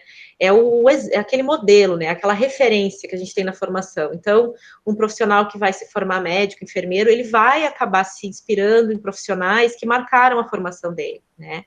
Que acabaram sendo, assim, ó, muito marcantes, né? Ele admirava em aspectos que o professor era muito inteligente, ou que a forma que o professor se relacionava, se comunicava com a turma, né? Então, todos nós temos, né, na nossa formação, alguém que nos inspirou. Então, mesmo eu que não fiz uma carreira, né, para formação, para licenciatura, para ser professora, eu tive professores que me marcaram muito, e quando eu ingressei como docente no ensino superior, eu queria reproduzir esses modelos, né? Eu queria fazer exatamente como a professora que dava as aulas de neuro fazia, porque aquilo, para mim, era fantástico. E isso é muito difícil da gente se desvincular dessa memória, né? E acho que a gente vai ter que trazer o melhor que aquele professor, esperamos, né, que sejam experiências, assim, positivas, né, no sentido de que você reproduz os melhores modelos, né, não no sentido... É difícil dizer o que é melhor, é algo arbitrário, né? Mas, por exemplo, eu não sei como que um aluno que teve um professor muito punitivo, né, um professor que deixava ele desconfortável, vai reproduzir aquilo, daí já é o oprimido se tornando opressor, né? Geralmente, a gente quer reproduzir um modelo daquilo que nos marcou positivamente, né? Isso é bom, mas como que a gente vai fazer para se tornar um professor em metodologia ativa se tu não tem um modelo, né? Qual é o meu modelo? Eu não sei em quem me inspirar, né? Então, eu vou falar da nossa trajetória, eu acho que nos marcou muito os profissionais que vieram nos capacitar, eles acabaram sendo referência naquele momento, né, e acho que isso foi muito positivo, a gente precisava, mas também tem um lado de que eles trouxeram uma visão, né, parcial, a visão deles, né, da experiência deles, e que mais tarde, em alguns aspectos, a gente discordou, e foi criando a nossa própria forma. E eu acho que sair dessa ideia de a gente vai se inspirar nesse modelo, que é o que nós temos, né, que era esse formador, e vamos construir a nossa própria trajetória, a gente se apoiou muito entre nós colegas, né? Então, a gente começou a ver que determinada postura de um colega, ou a ideia de um colega era muito boa, e porque nesse momento, e eu insisto nisso, que a gente chamava de briefing, né, que é quando os professores discutem um problema que vai abrir, então, somos 3 tutores por um semestre, vamos abrir o mesmo problema. É a mesma turma de alunos, mas os 30 alunos estão em 3 grupos de 10. A gente discute previamente, e aí tem um colega que sugere perguntas bacanas, olha, sabe o que a gente pode perguntar aqui? Daí conta um pouquinho, um aluno me colocou numa situação assim, né, às vezes situações delicadas, e ele conta como ele saiu, e acaba que aquilo muito bom, né, então tu acaba às vezes tendo que se apoiar no teu colega. O que nós tínhamos, né, para quem não teve nada na formação anterior, foi o pessoal que veio para dar capacitação, e nós, entre colegas, né, essa troca, isso aí foi fundamental, né, no nosso caso. E, claro, depois a gente vai buscando formação, nesse momento agora de quarentena, então, ainda está acontecendo, né, uma formação promovida pela rede AFIA, de ensino, pelo FAIMER, e uma outra rede, que é Unidos pela Saúde, que eu não lembro totalmente o nome, né, TUFH, do inglês. Então, essas 3 organizações, essa rede de ensino privado, o FAIMER, que eu já falei para vocês, e essa outra rede, eles promoveram um ciclo de webinários muito bacanas, e aí a gente também está ouvindo desses profissionais, né, que acabam exercendo esse papel de modelo, né. Modelo para uma questão, por exemplo, ontem a gente viu muito a professora falar como que ela vem conduzindo algumas questões no PBL, né, de diversificar, além da discussão, o aluno trazer uma outra abordagem, como um mapa conceitual, isso acaba nos inspirando. E por isso que a gente precisa de muitos momentos de formação. Porque a gente não vem com isso na nossa bagagem, lá atrás. Isso vai se construir ao longo da docência, né? Então, foi isso que nos inspirou. Foram os que nos formaram e nós mesmos se descobrindo enquanto tutores. A outra questão dos alunos é bem complexa. E eu acho que aí não tem como a gente... Até hoje, a gente não pode dizer que, bom, nossos alunos estão 100% adaptados, eles ficam 2 anos vivenciando o PBL e eles chegam no 4º semestre o aluno que tem dificuldade nesse modelo, ele pode, nos primeiros semestres, superar isso e passar, né, a se sentir super bem no modelo de PBL, como ele pode chegar no 4º semestre rezando para acabar. Ele pode passar 4 semestres sem conseguir se adaptar, sentindo falta do professor que diz para ele o que ele tem que saber. Né? E isso a gente não tem como contornar. O que o curso viveu que melhorou muito? Antes, todo o eixo teórico, cognitivo teórico era PBL. E a gente viu que não dava, que tinham espaços que tinham que ser desenvolvidos por professores especialistas na área, porque eu, como tutora, eu tenho que transitar também dentro do meu universo, né, de conhecimento. É difícil para mim conduzir uma discussão em torno da antropologia. Eu acho o máximo. Eu adoro discutir temas, né, discutir a questão da morte, determinantes sociais em saúde, e outras questões, mas eu sou limitada, e é muito tempo que eu precisaria, muita formação, para conseguir realmente fazer uma discussão produtiva. Eles perdem muito por não estar com o professor de antropologia, e aí a gente foi vendo que alguns espaços tinham que se construir e sair do PBL. Né? Então, a gente acabou criando componentes curriculares, né, que seguem outras lógicas. Eu não acho que temos, assim, ó, uma forma tradicional de ensino, mas a gente está hoje menos integrado do que a gente foi no princípio. A gente conseguiu integrar bem as básicas, né, desenvolve um componente chamado processos biológicos, e aí a gente desenvolve anatomia, fisiologia, bioquímica, pato, e eles desenvolvem antropologia, que o professor e a professora utilizam diversos métodos, né, utilizam filmes, utilizam júri simulado, várias construções muito bacanas, e os alunos conseguem ter uma visão muito menos fechada no conceito, né, porque o professor consegue promover isso. E aí também eles têm o momento que eles vivem um pouco da simulação, por exemplo, na anamnese.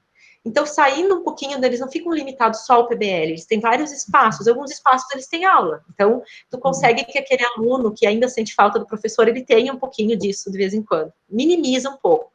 Mas a questão da insegurança, da ansiedade é forte, né? A gente acho que tem que atentar para estudos que mostram que tem uma relação do PBL com uma maior incidência, né, dessas questões de transtornos, porque eu não me arrisco a afirmar, mas eu sei que existem essas pesquisas mostrando, e algumas que eu li também mostram, que os alunos, embora eles se mostrem com domínio cognitivo e capacidade de comunicação muito bom, eles também, muitas vezes, eles manifestam um nível de ansiedade maior, uma cobrança maior sobre si.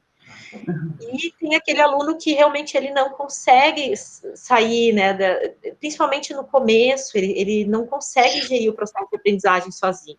Nós buscamos implantar várias monitorias, que o monitor ajude nesse processo, né, então, em alguns casos, os alunos nos procuram, mas eles não vão receber uma aula, a gente não vai, né, ficar tamponando assim, não, se tu não consegue acompanhar na tutoria, tal dia vai ter uma aula. A gente vai tentar subsidiar, por exemplo, na monitoria, o monitor pode dizer, olha, você de repente está com dificuldade porque tu está lendo tal capítulo, ou porque tu começou pela parte tal, e aí ele troca essa experiência. Não faz isso, é por isso que tu tá desanimando com o estudo. Então, no início é mais difícil, sabe? E depois vai melhorando, e tem aquele aluno que ele não quer, porque vamos dizer que também é sair um pouquinho da zona de conforto. Ninguém mais diz o que tu tem que saber, tu tem que trilhar esse caminho, então não é fácil. O que eu sinto que a gente precisa, que a instituição nos apoie mais, é com a questão do apoio psicopedagógico, porque às vezes tem questões que extrapolam o modelo pedagógico, né? Às vezes é a questão que o aluno ele tem uma ansiedade, já tinha antes, e esse modelo só exacerba, ele precisa de acompanhamento psicológico, né? Mas os alunos realmente, quando chegam no primeiro semestre, eles estão vivenciando 9 anos de modelo tradicional, né, gente? Então, eles estranham bastante. O que algumas escolas fazem internacionalmente? Elas ficam 4, 5 semanas em adaptação. A gente não consegue isso, a gente ainda tem que repensar. Por isso que eu digo que não é uma coisa que está resolvida. A gente está há 5 anos trabalhando, melhoramos muito em vários aspectos, mas que tem muitas coisas para corrigir. Como é que a gente consegue criar uma atividade paralela ao currículo que a gente tem que vencer, né? A gente precisa vencer aqueles conteúdos, porque se eu deixar 5 semanas correr para daí começar, eu não venço. Então, a gente tem que ter um programa paralelo que trabalhe essa questão de adaptação. Aí a gente teve recentemente um conjunto de professoras que implantou um grupo para fornecer mais um suporte um momento de troca, né, para um grupo que tem no curso que se chama Ausculta, que eu elogio muito a iniciativa das professoras que conduzem, para tentar também ter um espaço que os alunos dividem angústias e tudo mais, né. E não são todos que frequentam, né. Alguns vão resolvendo isso sozinhos, outros a gente tem que dar mais atenção como tutor, mas a gente enfrenta, sim, essa questão da dificuldade de adaptação. Professora Alex, posso fazer minhas colocações? Pode. Então, eu quero começar parabenizando a professora Lidiane, especialmente pela questão do currículo de um curso de medicina, né? Porque o que eu conheço da medicina é algo totalmente, assim, frio, tradicional, experimental, e um tratamento com as pessoas como se estivesse lidando com qualquer ser, tá? Infelizmente, é essa a visão que eu tenho.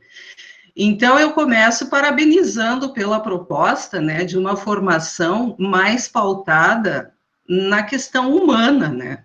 Porque quando você falou em Paulo Freire ali, eu disse, puxa, se todos os médicos saírem com uma formação humana legal, 80% dos problemas estão resolvidos. Então, isso, né? A outra questão que eu queria dizer é a seguinte, né?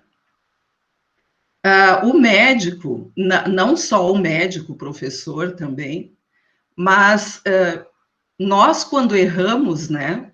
Um professor, quando erra, é grave, tá? Mas não é tão grave quanto um erro de um médico. Então, o que me preocupa, o que eu queria te perguntar é o seguinte: essas situações problema, as situações problema eu achei muito interessante a utilização, porque o Verneau vai dizer, né, professora Lidiane, que são as situações que dão sentido aos conceitos, certo?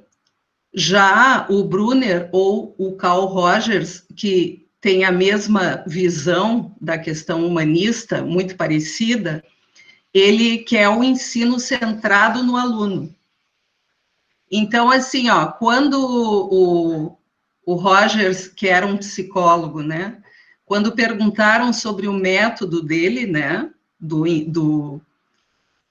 da análise centrada no paciente, né, que a educação tomou esse referencial, ele acabou, se você assistir um vídeo dele fazendo uma terapia com a Rosa, um vídeo muito antigo, você vai ver que ele, quando ela pergunta as coisas para ele pergunta para ela e passa a pergunta para ela responder, né?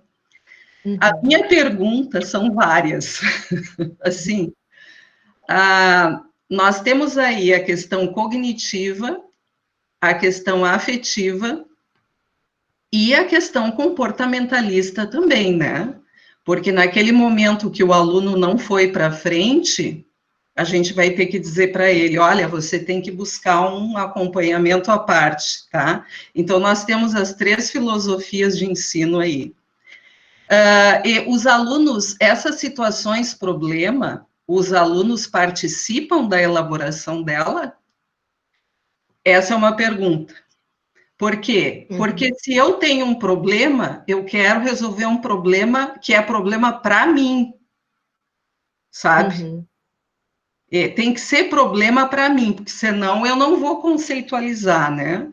A questão dos conhecimentos, essa é a pergunta. A questão dos conhecimentos prévios, o Alex já perguntou, né? Que eu achei que é um conceito-chave importantíssimo de Ausubel, né? É de onde parte todo o processo da aprendizagem. E a outra questão é a seguinte: eu me surpreende que vocês consigam adaptar o Problem-Based Learning em toda a estrutura curricular da medicina. E como fica a questão prática dos alunos, quando eles chegam lá na frente? Porque você falou em estudo de caso, né, Lidiane? A gente trabalha com estudo de caso na educação um pouco mais sob o ponto de vista qualitativo, tá? E eu tenho visto muitas pesquisas de estudo de caso na área da saúde com métodos mais quantitativos, o que não deixa de ser importante também, né? Como que se dá essa conversa, tá? Na hora de uma prática do aluno.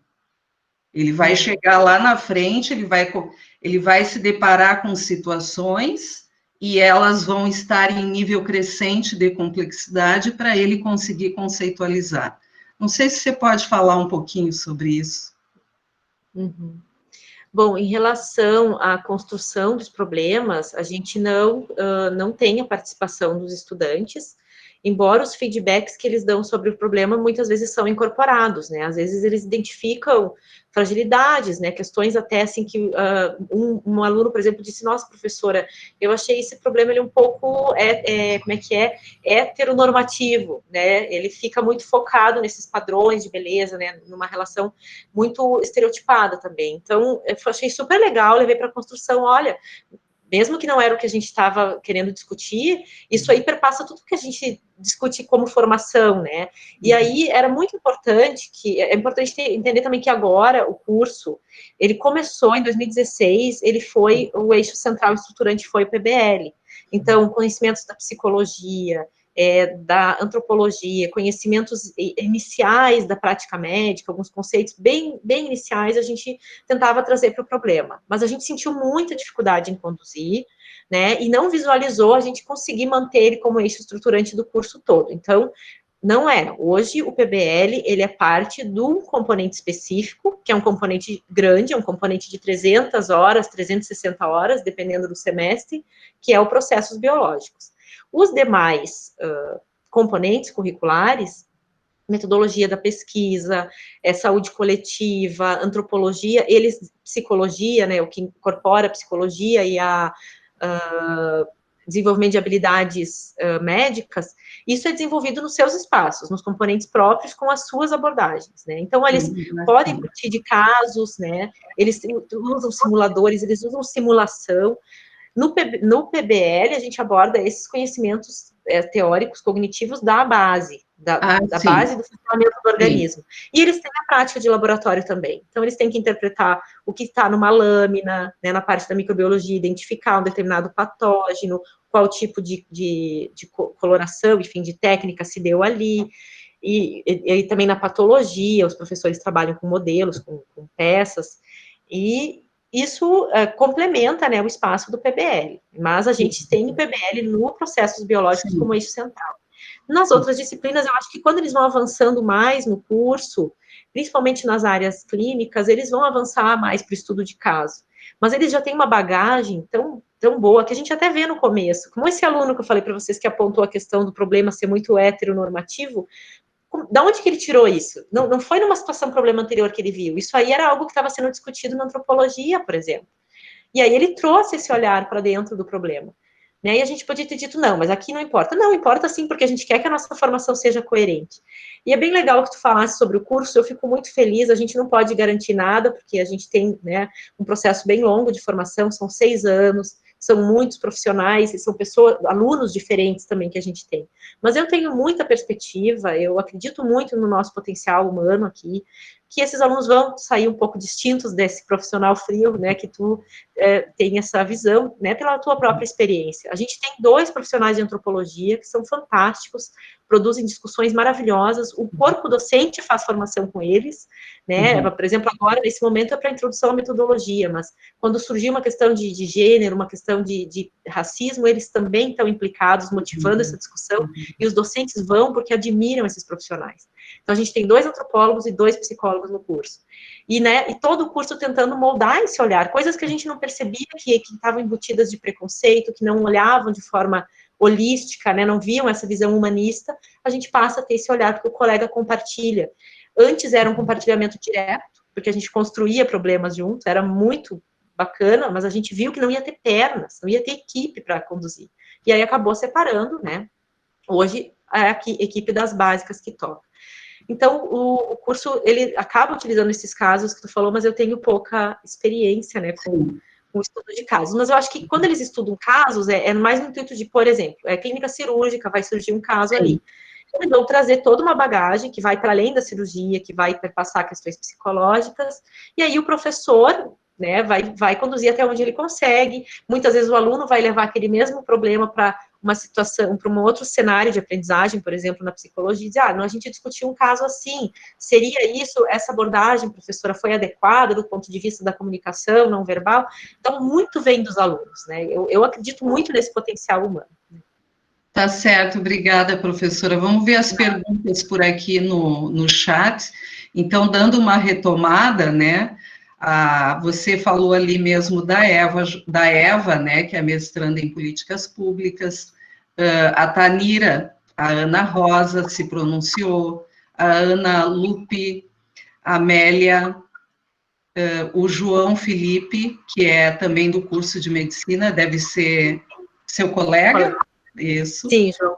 A Tauana, o Samuel, que falou, se apresentou, a Amélia, o Christian, também é mestrando na matemática, a Silvane, professora de fisiologia vegetal do campus São Gabriel, a Isabel, que é colega também é sua colega na medicina, a área da saúde toda aqui em peso, e a Rochelle, da matemática, a Maria Alejandra se apresentou, Valesca, né, do campus Bagé, a Patrícia Pujol, que é professora da matemática, a Maureen, da educação física, depois vamos ver mais para baixo, a Justelaine se apresentou, a Ana Rosa de novo falando aqui, né, da Unipampa. Maria Cecília? Oi. Nós combinamos aqui no chat de a gente finalizar com a pergunta do Samuel, já que a professora Lidiane tem compromisso às 18h30, pode ser? É que eu estava procurando as perguntas aqui do chat, mas então pode ser. É que ninguém mais perguntou antes do Samuel. Eu vi uma pergunta da Patrícia que eu vou responder bem brevemente, que sobre se o problema deve ser o mesmo para todos os grupos. Sim. O problema deve ser o mesmo, porque o grupo pertence a uma turma, né, e a gente tem o mesmo currículo para a turma. Embora o processo do grupo muitas vezes pode variar, né, pelas características particulares daquele grupo, singulares, o problema é o mesmo, os objetivos de aprendizagem que o professor entendeu na construção são os mesmos. Aí tem aquela questão que a gente já falou, mas daquele grupo tem um aluno que tem uma fragilidade e ele vai ter um objetivo a mais, ou o grupo todo manifestou, e daí quando o grupo todo manifesta, geralmente surge no outro também, que tal assunto tinha que ser retomado porque eles não entenderam. Daí vira um novo objetivo para todos, né, ou em casos bem particulares, um grupo tem um objetivo diferente porque o grupo está com dificuldade naquele aspecto, mas é o mesmo. Tá? E a gente constrói pautado no currículo. A ideia dos alunos construírem teria que se trabalhar a questão de como que eles vão construir um problema que a gente consiga. Seria ótimo, mas eu acho que é um outro espaço, né, deles trazerem os problemas. O que eu acho legal? Às vezes a gente leva um problema que eles se identificam, né, com uma situação, mas às vezes a gente falou da questão do transplante de coração, uma aluna tinha o pai que fez, ou um tio, e daí aquilo tocou muito ela, né, porque ela acompanhou esse processo, mas o problema é elaborado pela equipe de construção, que a gente chama. Sim, o Samuel quer perguntar, então, para encerrar. Obrigado, professora, pelo espaço para perguntar. Eu queria parabenizar a Lidiane pela apresentação, bem claro, bem objetivo. A minha pergunta é, eu tenho o meu trabalho, né, o meu trabalho de mestrado foi tentar trazer para a matemática essa questão do PBL, né? E é uma coisa completamente diferente, assim, né? Uma ideia, uma pegada, e muitas das tuas falas, assim, me lembrou minhas dúvidas no desenvolvimento do trabalho, né? Que realmente, assim, a gente tem por mais que a minha formação, eu vou dizer assim, foi diferenciada, assim, a professora Maria Cecília trabalha de uma forma diferente, a gente já pode ver até pela fala dela, enfim. Então, eu tive uma experiência não 100% tradicional, né, que a gente, na matemática, tem uma formação muito dura. E o meu grande problema era exatamente isso, eu não via como trabalhar esse método puramente a matemática, né? Você não consegue fazer isso. Primeiro que ela não existe no mundo real, né? Se a gente for falar mais filosoficamente, né? Então a gente tem que o quê? Se agarrar nas ciências naturais, né? Então a gente vai ter que trabalhar interdisciplinarmente. E uma questão que eu passei no meu trabalho e que tu levantou e tá isso na teoria lá, né? Que é dos grupos, né? A questão dos grupos. E no meu trabalho eu tive um problema que era o seguinte: os alunos que estavam participando, eles sugeriam na autoavaliação uma melhoria, digamos assim, né? Que como eu tinha poucos alunos, eu tive 4 participantes no meu trabalho, e uma questão que ficou, digamos, em aberto, né? Era se eu faria um grupo ou faria 2 grupos. A minha sugestão no momento foi de fazer 2 grupos, pelo fato de poder comparar as soluções. Então, um grupo apresentava a solução e outro grupo apresentava a solução, então eles debatiam no final e veriam qual que é a solução. O que um errou, ou, digamos assim, o que aconteceu, como que um chegou no mesmo resultado, né? Os 2 obteram o mesmo resultado, mas de formas diferentes. Eu queria que talvez tu comentasse, falasse um pouco rapidamente, né, sobre como que eu poderia tomar essa decisão, assim, por exemplo, se eu tenho um grupo pequeno, qual que é o ideal, pensando na ideia do PBL? Claro que a gente tem as adaptações, né, mas pensando na questão conceitual, assim, qual que é o mais próximo, né, porque não querendo fugir da teoria, né, do conceito central, né. Tu diz em termos de número de alunos? Isso, por exemplo, se eu tenho uma turma pequena, né, normalmente no ensino superior a gente tem grupos maiores, né, mas, por exemplo, na escola, às vezes a gente tem casos excepcionais de poucos alunos, né. Sim. Então, como que tu poderia pensar nisso, o que poderia modificar isso no desenvolvimento do trabalho? Sim. Então, Samuel, até ontem a professora, como eu comentei, a Vera, ela falou dessa questão do número, né, nunca menos que 4, nunca mais que 10, e isso é pautado, acho que na vivência, em estudos, inclusive, quantitativos, estudos bem, que realmente olharam a fundo a questão da qualidade do processo, né, e estudos quantitativos também em termos de resultados, porque no momento que a gente tem um grupo muito grande, a gente não consegue oportunizar, é difícil para alguns alunos participarem, né, porque a gente tem uma gestão do tempo, porque a gente sempre vai ter alunos que são mais participativos, que são mais desinibidos e vão falar mais, e aí quando você coloca 10, 15 alunos, né, vamos pensar num grupo de 12, você já sente que está no limite, assim, de conseguir trazer todos para a participação, e até para o professor ter um olhar mais individualizado sobre como cada aluno está conseguindo acompanhar, porque nem todos participam, né, de forma comunicativa, às vezes a participação ela é algo mais discreto, você tem que sentar do lado, olhar o que ele está fazendo, ler a linguagem não verbal, né, e quando você tem muitos alunos, fica difícil esse trabalho, mas eu acho que o principal para não ser um grupo acima de 10, não vou dizer que parou em 10, daqui a pouco tu tens que trabalhar com 12, bom, vamos fazer o nosso melhor para trabalhar com 12, é que eles mesmos, quem vivenciou, a gente teve uma turma que vivenciou grupos de 8 e depois eles tiveram que compor grupos de 12. E eles disseram, professora, é muita gente. Eu sinto assim que quando eu vou falar, alguém já falou. Eu não sinto um espaço inédito para mim, né? E como às vezes é alguém mais quieto, um pouco mais inseguro, quando ele, tá, agora eu vou falar. Quando vê, alguém já se partiu na frente dele. Então, é difícil, não é uma questão tão objetiva, né? Mas tu vais ter que sentir, talvez grupos de 15, eu fiz uma oficina que o grupo era de 15, foi bastante desafiador, é um grupão, né, mas a gente era o que nós podíamos fazer, né, porque você tá sozinho com a turma, né, tu não tem a opção de dividir aquele espaço, aquela proposta com um colega. Por isso que eu entendo que na lógica da interdisciplinariedade, daqui a pouco 2 professores conseguem fazer uma parceria, 3, claro que isso aumenta, né, os encargos, porque, bom, então nós vamos, ou não, dependendo de como for planejado, vamos fazer um momento, um módulo integrativo.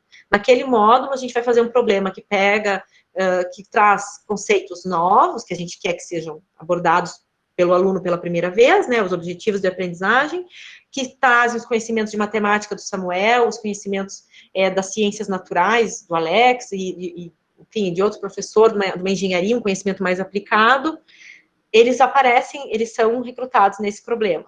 né? E aí os 3 professores construíram o problema sabendo o que eram os conhecimentos prévios. Claro que o problema tem que trazer algum ineditismo, porque o aluno não vai lá para explicar qual é a motivação para tu ir lá e explicar uma coisa que, bom, já sei, não saio daqui com nenhum disparador. Então, o problema, ele parte de um conhecimento prévio, mas ele tem que levar a um universo novo, né? Então, dá para construir conjuntamente um problema, e daí, no momento da tutoria, os 3 professores vão ter que se juntar, e é claro que isso vai exigir um processo de planejamento, de capacitação, né, para que não tenham conduções muito distintas. Então, no universo que você está sozinho com a turma, é bem desafiador. Talvez tu vais ter que fazer uma experiência com um grupo maior e ouvir deles, né, como é que vocês se sentiram nessa experiência de grupo? Você sentiu que teve espaço, né, e tu, como professor, fazer a reflexão, será que eu consegui realmente acompanhar, né? Então, eu trabalhei com 8, trabalhei com 12, e a minha experiência, alguns colegas compartilham, é que 12 foi um grupo um pouquinho grande, então a gente tentou o máximo possível limitar em 10. E agora vamos se aventurar pela mediação tecnológica. Daqui a pouco a gente vai, mas na mediação tecnológica 10 é demais, né? A gente vai descobrir agora. Bom, talvez a gente se surpreenda bastante também. Professora Lidiane, agradecemos muito de novo a sua presença e vamos finalizar agora, pelo seu compromisso, mas eu gostaria de finalizar dando uma sugestão, uma singela sugestão, porque eu não sou da área. Ausubel vai dizer que, para ver se houve aprendizagem significativa no processo, o aluno tem que ser capaz de dar conta de uma situação totalmente diferente do que ele aprendeu na formação dele. Então, isso poderia ser pesquisado quando o aluno está lá no estágio, porque aí a gente vai ter respostas que eu já sei de antemão que o seu trabalho é inovador, mas aí, a nível de pesquisa, você vai poder apresentar as respostas, né? Evidências. E convencer as demais disciplinas, né, a tentarem adotar uma linha, assim, meio parecida, né? Porque senão fica que nem na matemática, né? Que tem os matemáticos que chamamos duros, que tem aquele ensino tradicional, alguns bem tradicional, e a gente preocupada com o ensino. E aí você imagina, né, o que pode acontecer. É bem interessante. Eu vou conversar contigo mais adiante, Maria Cecília, porque eu tenho muito interesse de ver como que os alunos que aprenderam a fisiologia, fazendo um recorte em fisiologia, como a gente fala, né, o módulo é interdisciplinar, o problema também, mas dentro da minha área, né, fazer uma pesquisa no ensino de fisiologia, eu até estou inserida nessa linha, no programa aqui multicêntrico, de ciências fisiológicas. Meu interesse é ver se realmente lá na frente ele está conseguindo resgatar, se houve uma aprendizagem significativa, né? E a ideia é conduzir isso na forma de pesquisa. Sim. É bem importante. E agora eu lembrei, pensando aqui na questão do Samuel, porque eu me coloco no lugar dele, né, e vários professores, acho que a maioria aqui, enfim, querem fazer muita coisa, mas estão limitados por uma série de questões, né, de recursos, de espaço, de tempo. A gente tem trabalhado também, paralelamente à sessão tutorial, a gente tem um momento, um turno, que eu e alguns colegas utilizamos para fazer TBL, Team Based Learning, que é uma metodologia para grandes grupos, que tem um momento que o aluno estuda autonomamente, né, que ele faz aprendizagem autodirigida, sob orientação do professor. Ele conhece os objetivos de antemão, né, o professor faz uma orientação, ele estuda, ele vem para o momento em classe, ele tem que resolver um teste sozinho, né, uma avaliação múltipla escolha. Depois ele faz no grupo. Aí no grupo eles têm as apostas, ele pode apostar, o grupo aposta na resposta A. Aí ele raspa, não é. Aí eles voltam a discutir, bom, então não é A, por que não é A? Aí o fulano disse, não, mas lembra que eu falei que tal coisa não era? Vocês não me ouviram, então agora vamos tentar na B. Aí eles vão na B, raspam. E aí tem um terceiro momento, que lembrou muito da questão que o professor trouxe, que é uma aplicação de conhecimentos, que os grupos resolvem, né, um determinado desafio, e aí eles têm que chegar numa resposta e defender aquela resposta aí, simultaneamente. A parte de aplicação é bem legal. E esse método eu acho super fantástico, porque o professor não precisa estar mediando o tempo todo todos os grupos. Claro, eles têm que estar monitorando, assistindo, todos os grupos estão resolvendo, né, o mesmo problema ao mesmo tempo, mas o professor não tem que estar ali como tutor. E aí esse método foi pensado por um professor da área de administração para grandes grupos, turmas de 100 alunos. E é muito utilizado o TBL. Então, a gente desenvolve o PBL como eixo central e as práticas e o TBL como complementares dessa formação. É bem legal também. Eu sou bem adepta do TBL. Sim. Então, se quiser, podemos trocar uma ideia futuramente. Claro, e aí eu gostaria de pedir, né, o William e o Alex que estão à frente, mas eu gostaria de pedir que você disponibilizasse para nós, para o nosso grupo aqui, informações, links, esse material que você apresentou, né, bibliografias e muito obrigada de coração, tá? Claro, disponibilizo, me coloco à disposição e peço desculpas se eu falei um pouco apressada. Como eu disse para vocês, né, é um pouco inédito a gente fazer num espaço mais curto e fico à disposição para a gente pensar uma oficina, algo que a gente possa dar continuidade e aprender juntos nessa troca, né? Claro, de muita coisa que eu vou levar para reflexão. Muito obrigada. Uma das questões é os alunos participarem de alguma forma da construção, de repente os alunos mais avançados, né? Sim, a questão da aprendizagem significativa. Muito legal, gente. Eu agradeço a oportunidade e fico à disposição. Eu mando para o Alex a apresentação, e ali tem algumas referências para quem quiser aprofundar. Tá bom. Então tá, pessoal. Boa noite a todos, tá? Um abraço. Um bom resto de semana para todos.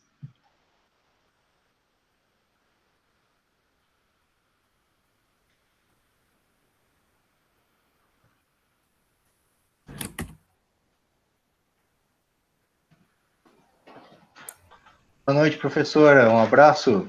E um abraço para ti, tá? Tchau. Tchau. E aí, professora Maria Cecília?